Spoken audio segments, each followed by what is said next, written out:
कुछ दानश्वरां दा यह ख्याल है कि पाकिस्तान जिहड़ा है ना इहदे कोलैप्स दी या तबाही दी जिहड़ी वजह है वो सेंट्रल पंजाब ही है।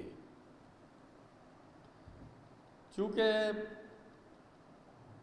पंजाब दे अंदर सराइकी वसेब को छोड़ के नैचुरल रिसोर्सिस बिल्कुल कोई नहीं, कोई गैस उत्थां नहीं पैदा होंदी, एनर्जी का कोई सोर्स कोई नहीं, रियर अर्थ का कोई सोर्स कह नहीं, मिनरल का कोई सोर्स कह नहीं, ज़्यादातर आबादी ही है। और आबादी भी मुनज़म फौज की शक्ल च, ब्यूरोक्रेसी की शक्ल च। अच्छा, उनका इस्लामाबाद उत्ते भी कब्ज़ा है। नतीजतन जी पॉलिसी बनती है, चूँकि पॉलिसी के उत्ते कब्ज़ा है, वो सारी ई तरह बनती है कि ऊँ जहाँ तो सरमाया वापस आ वने जितों सरमाया पैदा नहीं थींदा। कि भाई अगर पाकिस्तान ने कुछ अग्गां वधने, हुण फर्ज करो एक छोटी जी मिसाल है कि तुसां कोई एक्सपोर्ट करे सो तो आदन वधने, जिमें उन्हें आके भाई कपाह को ख़त्म कर दिते ने क्योंकि उन्हें आके सब शुगर मिल ज़्यादा ठीक है। तो एक्सपोर्ट करने वाली शय सारी दुनिया भावें तुसां चाइना ने तरक्की की है, सारे उनके एक्सपोर्ट करने वाले सिटी कोस्टल एरिया पे हैं। तो आधा कोस्टल एरिया बदकिस्मती है या सिंध है या बलोचिस्तान है, उनका पंजाब को फ़ायदा कोई नहीं। सो वो सिंध उन्हें कराची MQM पैदा की है, खुद आर्मी ने पैदा की है, डिस्टेबलाइज करके भाई कुछ थोड़ी बहुत इंडस्ट्री पंजाब आ वने।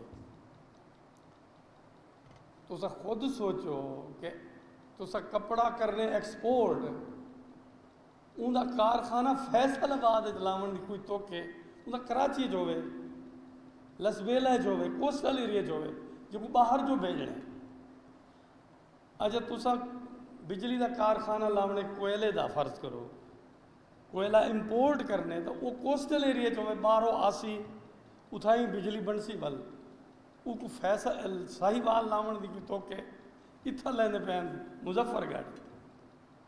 सो ये वो पॉलिसीज़ हैं जरिया पाकिस्तान को कंगाल की वजह कि वफाक का पैसा ही आ वेंदे तुआरे को फैसलाबाद को घेन के इस्लामाबाद तक। करप्शन का सारा पैसा डिफेंस के थ्रू, ब्यूरोक्रेसी के थ्रू, अफीसर का एक जड़ा नैटवर्क है, बार्डर सिक्योरिटी फोर्स के थ्रू जो पैसा कमाया वेंदे वो मिलता मिलांदा सारा ही ना जाते आवेंदे। और सारे जरा सेंट्रल पंजाब है उनका दरअसल गुजारा रिमिटेंसिस से वड्डी source of income central Punjab की बाहर चों जो लोग गए वे उन्होंने आया हुआ पैसा है। पंजाब की अपनी इनकम जी है वो सराइकी इलाके की है, उत्थों की कोई नहीं। एक साकू उन्हें जी कोई छोटी बहु जिमें लाइफ स्टाक का फरबैन है कि भैया कि कोई लाइफ स्टाक के फिशरीज़ भी है, लाइफ स्टाक के जानवर भी हैं, उन्हें हर शक्ल है एग्रीकल्चर की जी भी फार्म है वो सारे इलाका है।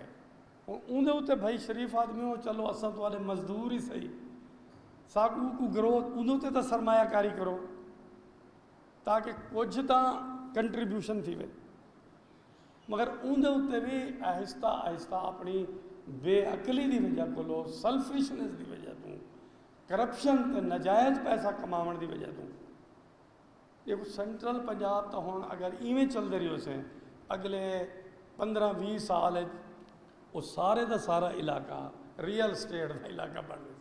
लाहौर हुण केड़ी लाहौर डिवीजन पूरा फिरो ज़रात की कोई जगह कोई नहीं, बस DH है तो बैरिया टाउन है तो एक ये है तो वो है। अच्छा, हुण पिंडी और इस्लामाबाद के इर्द गिर्द उत्थां कोई जरी ज़मीन नहीं रहेगी।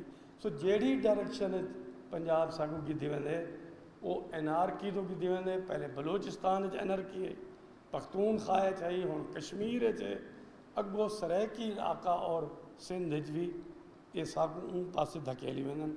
तमाम वसायल को ले दे के वो अपनी पॉकेट करके अपना टाइम गुजारो तो बाहर भज वेंदे। Thank you very much.